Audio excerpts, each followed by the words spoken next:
হরে কৃষ্ণ, রাধে রাধে। 6 ফেব্রুয়ারি মঙ্গলবার, 22শে মাঘ, শর্তিলা একাদশী।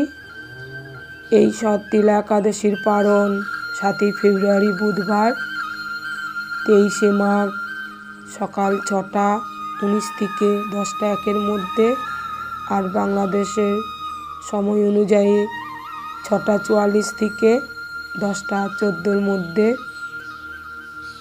আর কেন এই একাদশীর নাম হয়েছে শর্তিলা? শট কথাটির অর্থ 6, আর তিলা শব্দটি এসেছে তিল থেকে। এই একাদশীর দিন তিল দানে অনেক মাহাত্ম্যতা রয়েছে।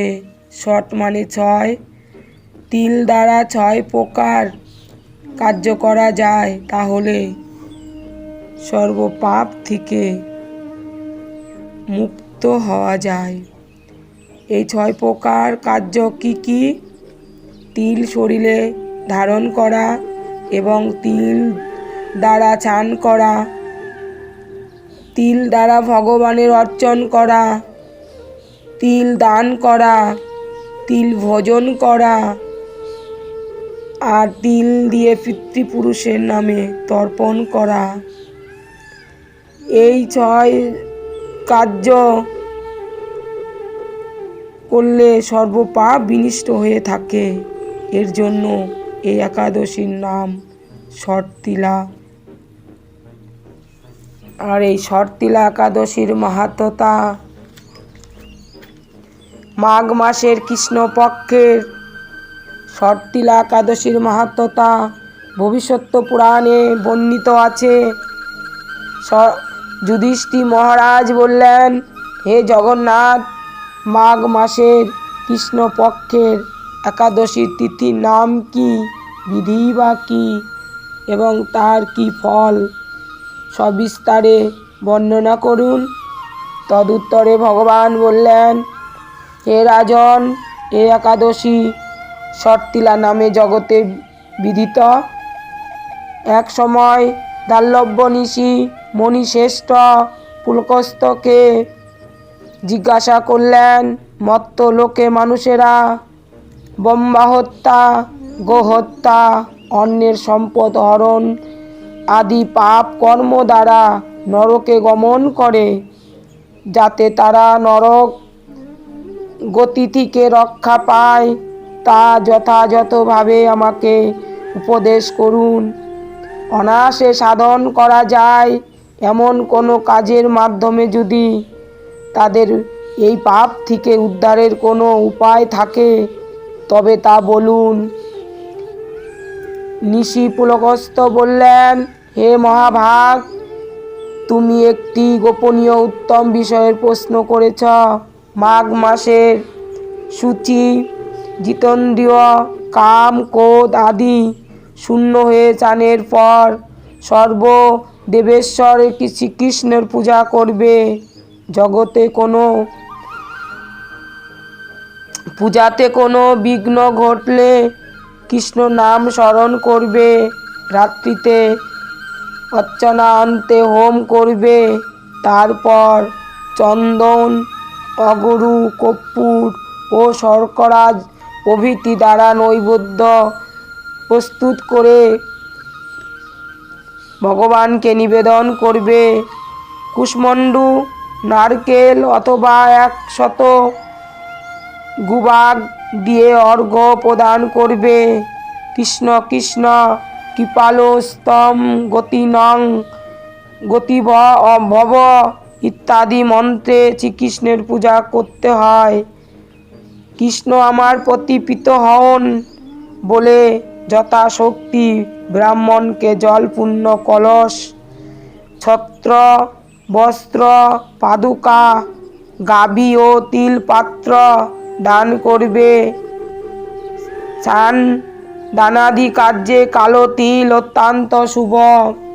হে দ্বিজতম, ওই পদুত্তর তিল থেকে পুনরায় যে তিল উৎপন্ন হয়,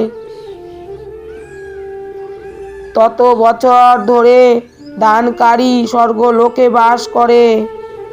তিল দ্বারা চান তিল শরীরে ধারণ, তিল জলে মিশিয়ে তা দিয়ে তর্পণ, তিল ভোজন এবং তিল দান, এই 6 প্রকার বিধানে সর্বপাপ বিনষ্ট হয়ে থাকে।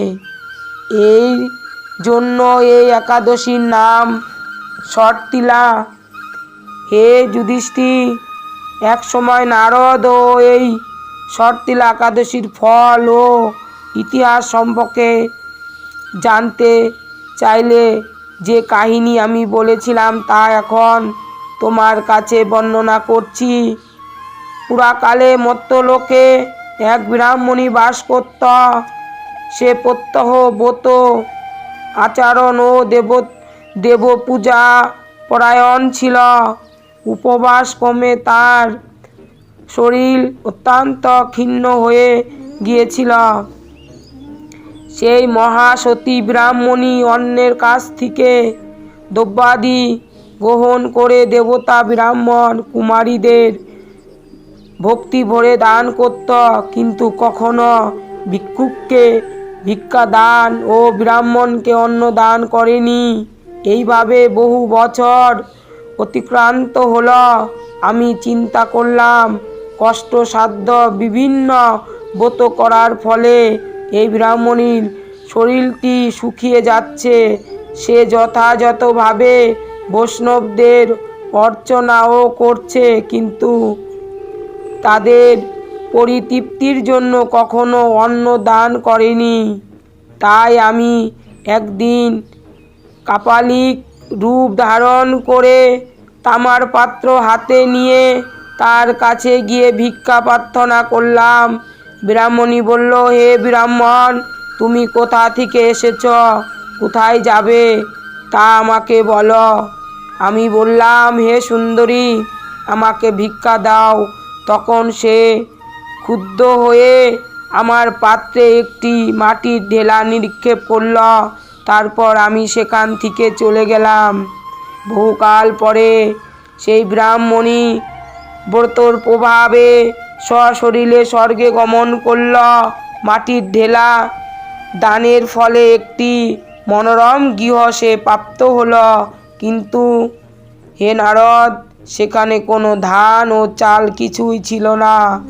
গৃহশূন্য দেখে মহাক্রোধে সে আমার কাছে এসে বলল, আমি ব্রত সাধন ও উপবাসের মাধ্যমে নারায়ণের আরাধনা করেছি।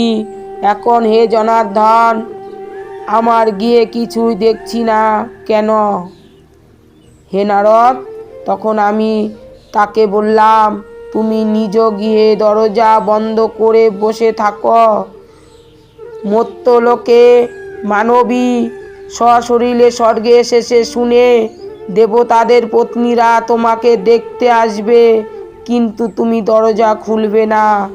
তুমি তাদের কাছে শর্তিলা ব্রতর পূর্ণ ফল প্রার্থনা করবে। যদি তারা সেই ফল প্রদানে রাজি হয় তবেই দরজা খুলবে।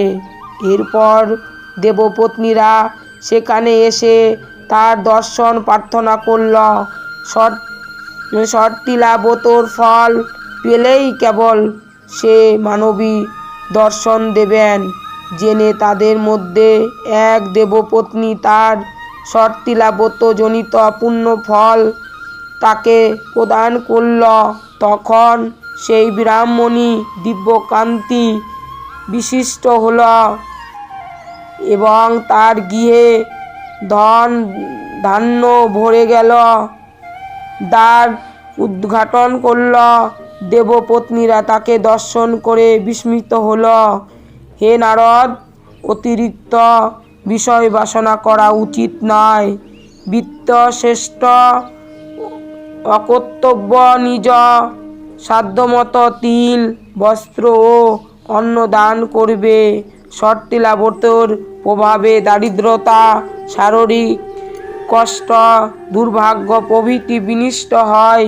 এই বিধি অনুসারে তিল দান করলে মানুষ অনায়াসে সমস্ত পাপ থেকে মুক্ত হয়। হরে কৃষ্ণ কৃষ্ণ কৃষ্ণ হরে হরে, হরে রাম হরে রাম রাম রাম হরে হরে।